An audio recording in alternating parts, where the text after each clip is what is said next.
Good, good afternoon. My name is Alina Shevtsova. I am an immigration attorney from Brooklyn, New York. In today's Legally Speaking seminar, I would like to talk to you about citizenship, marijuana, and good moral character.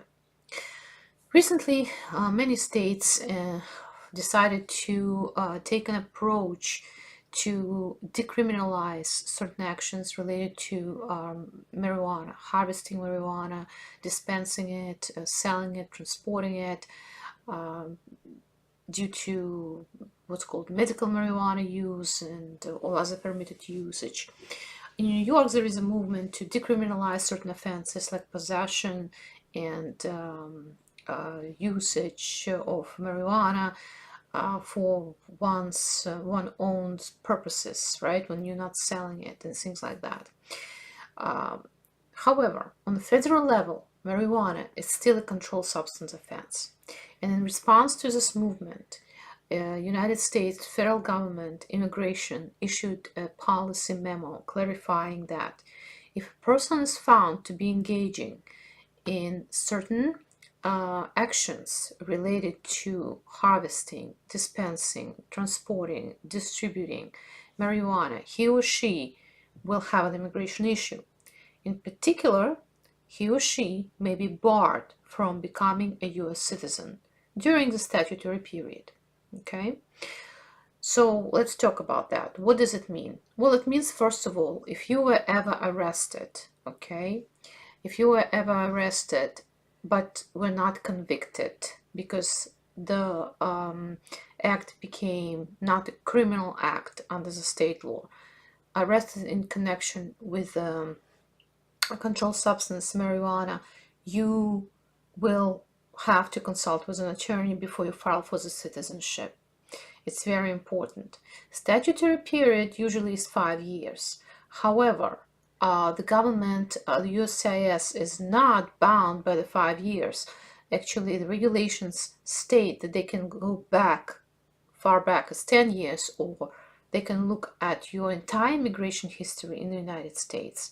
Let's say if you have multiple convictions or you didn't have convictions, you have multiple dismissed offenses related to controlled substance, you also may have a problem. That's what it means.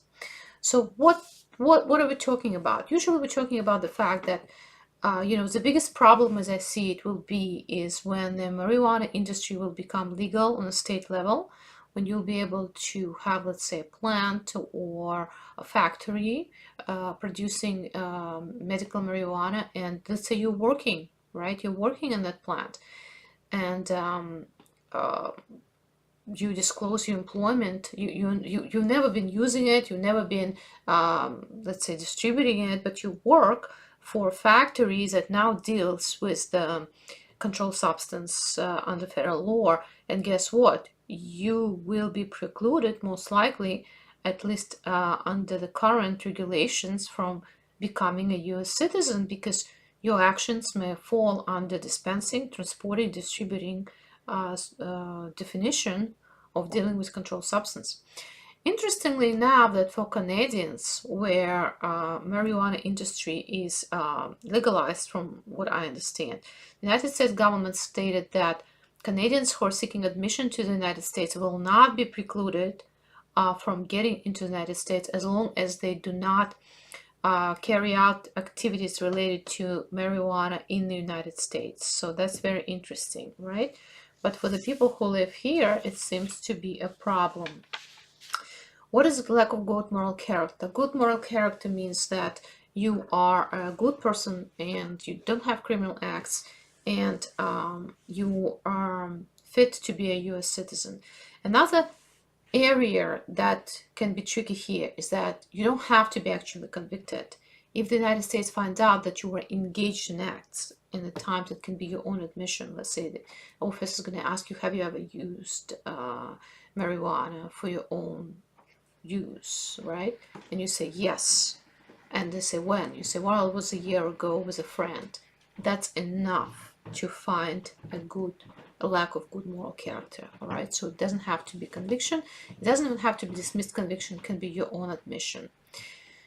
So from all of that, we can just make a logical conclusion that In every case where you came into connection with a controlled substance, even if it was marijuana, even if it's decriminalized on state level, you need to consult with an attorney prior to filing for your application to see even if you're eligible to file. You have to wait for 5 years, and prior to going to the interview if you already filed. And you can learn more about that on our website, www.shaltsova.com. Thank you.